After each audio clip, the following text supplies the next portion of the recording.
Candon City Division, tara na!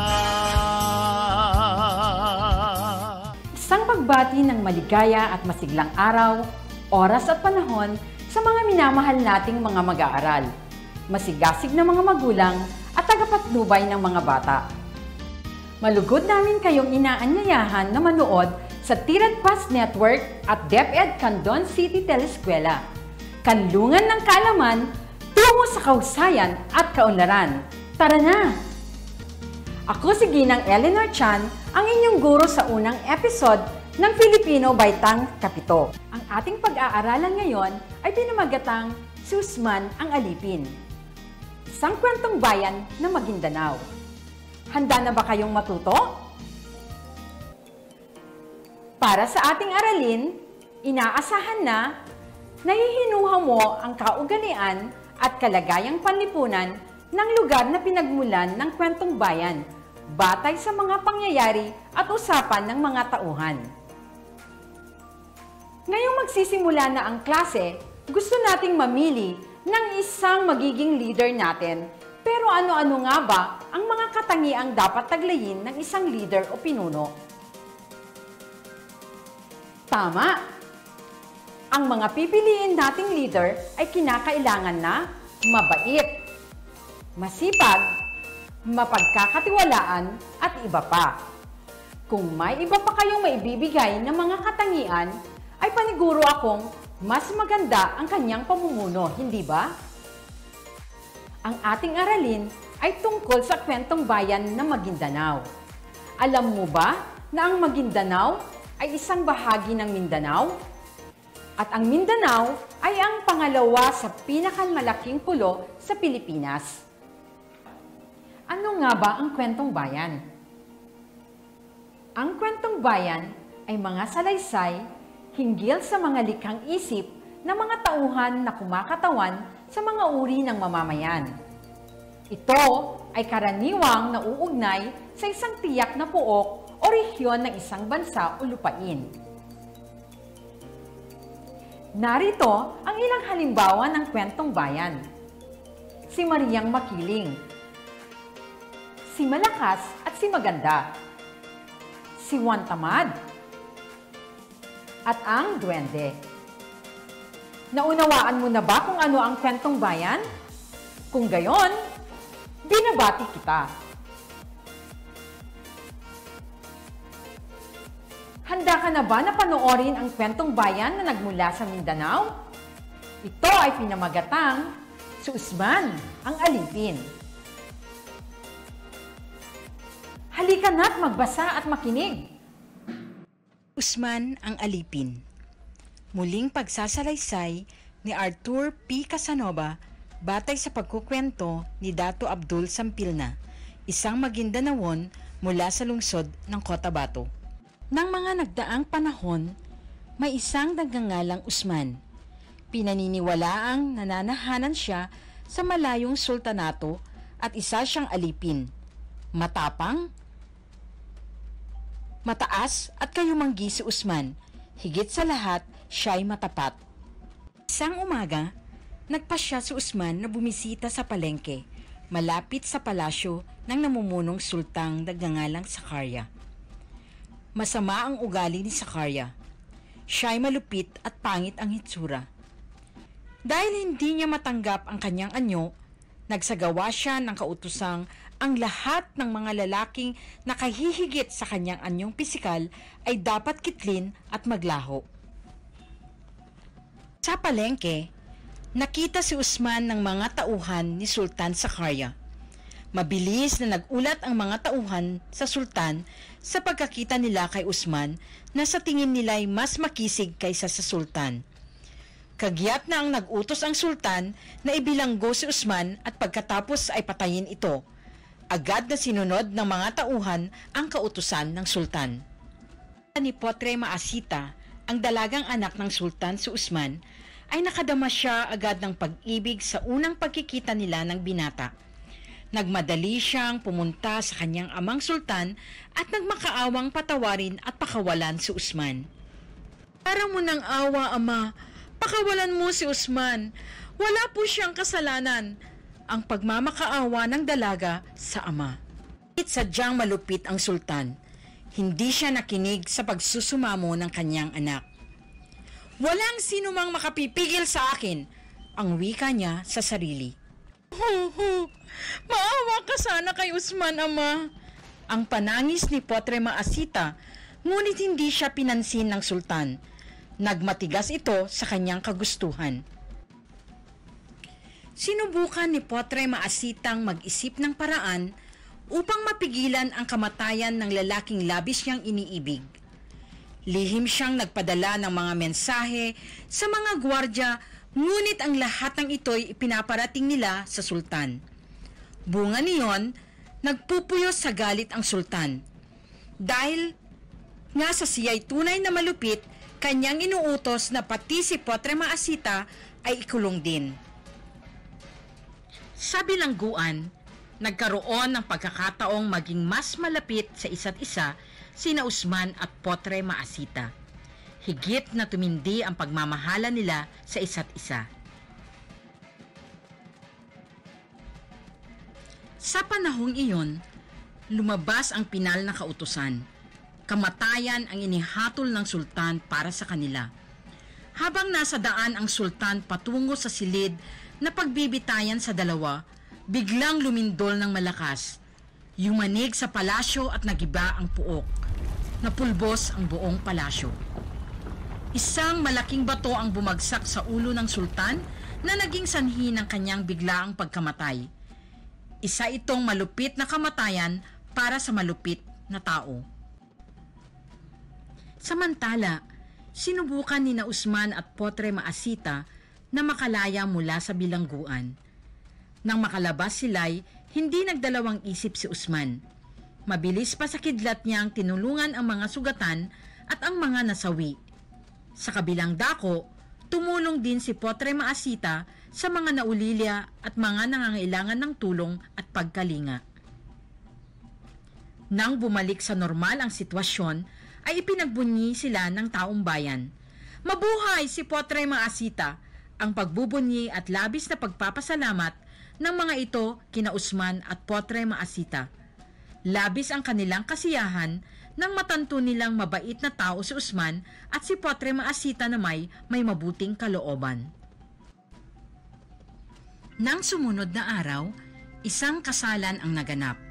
Si Usman na isang alipin ay naging sultan at si Potre Maasita naman ang itinalagang sultana. Mula noon, biniyayaan ang sultanato ng pagmamahalan kasabay ng kaunlaran sa buong kaharian. Natagpuan ng taong bayan ang kagandahan at kaunlarang kabaliktaran ng nagdaang panahon kung saan namayani ang kapangitan at kalupitan. Nagustuhan mo ba ang napanood mong kwento? Ngayon ay patatalasin natin ang inyong bokabularyo sa pamamagitan ng pagtukoy sa kasing kahulugan ng mga salitang nakasulat ng madiin.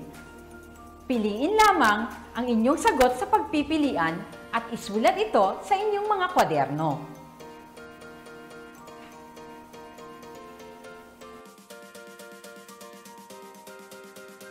Unang bilang.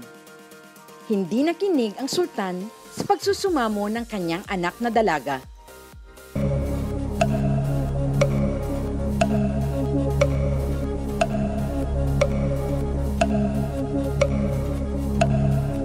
Ang tamang sagot ay pagmamakaawa.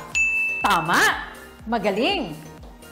Dumako naman tayo sa pangalawang pangungusap. Ang panangis ng dalaga ay hindi man lamang pinansin ng ama.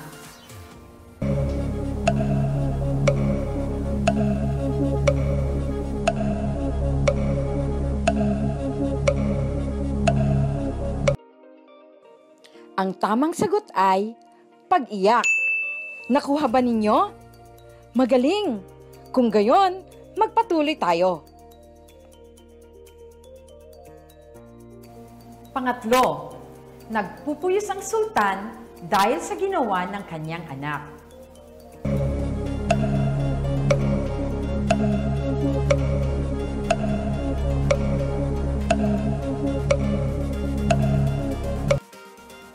Ang kasing kahulugan na nagpupuyos ay galit na galit.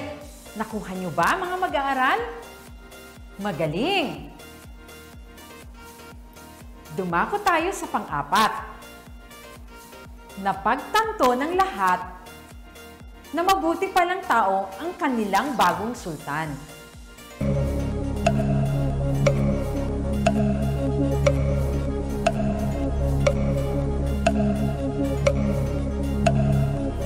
Ang kasing kahulugan na napagtanto ay nalaman.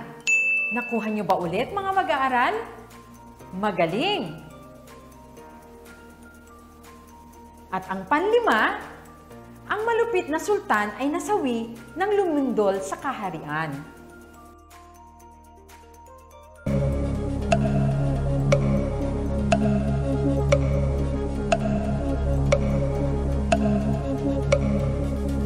Ang kasing kahulugan ng nasawi ay namatay.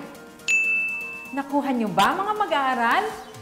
Magaling! Binabati ko kayo dahil sa kagalingan ninyo sa pagsagot sa mga talasalitaan. Ngayon, tingnan natin ang ating graphic organizer at punan ng mga katangiang taglay ang ating mga pangunahing tauhan.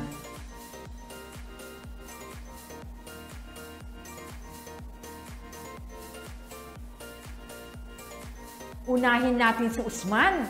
Ito ba ang kasagutan ninyo tungkol kay Usman? Masipag, matulungin, mapagkumbaba, at mapagmahal.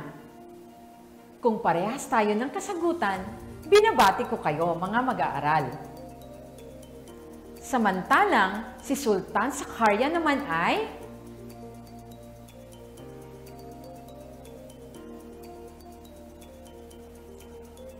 mapagmalaki, magalitin, walang sinisino, at masama. Magaling! Batay sa pinakinggang aralin, ay nakilala natin ang pagkatao ni na Usman at Sultan Sakaria. Ngayon, ay pagyamanin natin ang inyong kakayahan sa pamamagitan ng pagbuo ng paghihinuha sa mga kaugalian at kalagayang panlipunan ng mga lugar na pinagmulan ng kwentong bayan batay sa mga pangyayari at usapan ng mga tauhan. Pero bago yon, ibigay muna natin kung ano ang kasing kahulugan ng paghihinuha. Ito ay kaiba sa paghuhula. Kinakailangan na ito ay ang pagbibigay natin ng sarili nating kuro-kuro o opinyon na kinakailangang merong pinagbabatayan o inference. Halimbawa, para mo ng awa, Ama. Pakawalan mo si Usman. Wala po siyang kasalanan. Ang pagmamakaawa ni Potre Maasita sa kanyang ama, subalit hindi man lamang siya pinansin nito. Ano ang mahihinuha ninyo kay Sultan Sakaria? Si Sultan Sakaria ay may matigas na kalooban. Parehas ba tayo ng kasagutan, mga mag-aaral? Tama! Pangalawang halimbawa, tinanggap ni Usman na siya ay mabilanggo dahil mataas ang pagtingin niya sa sultanatong si Sultan Sakaria. Ano ang mahihinuhan ninyo kay Usman? Si Usman ay marunong sumunod sa batas. Tama! Magaling!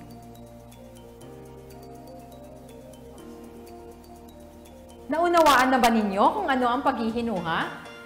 Binabati ko kayo dahil sa kagalingan ninyo. Kung gayon, dumako na tayo sa mga katanungan na dapat bigyan ng paghihinuha. Isulat ang inyong mga kasagutan sa inyong mga kwaderno. Unang bilang. Ang binatang si Usman ay pumunta sa isang palengke malapit sa palasyo ng sultan. Ano ang mahihinuhang mabubuo ninyo tungkol sa lugar?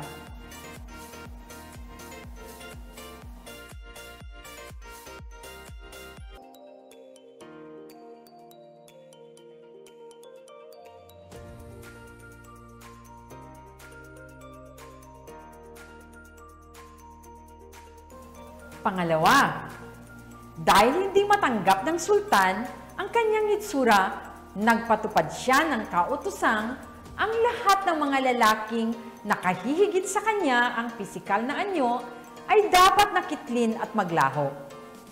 Sinunod lahat at hindi man lamang ito tinutulan ng kanyang mga tauhan. Ano ang mahihinuha na maibibigay ninyo tungkol sa kanyang mga tauhan?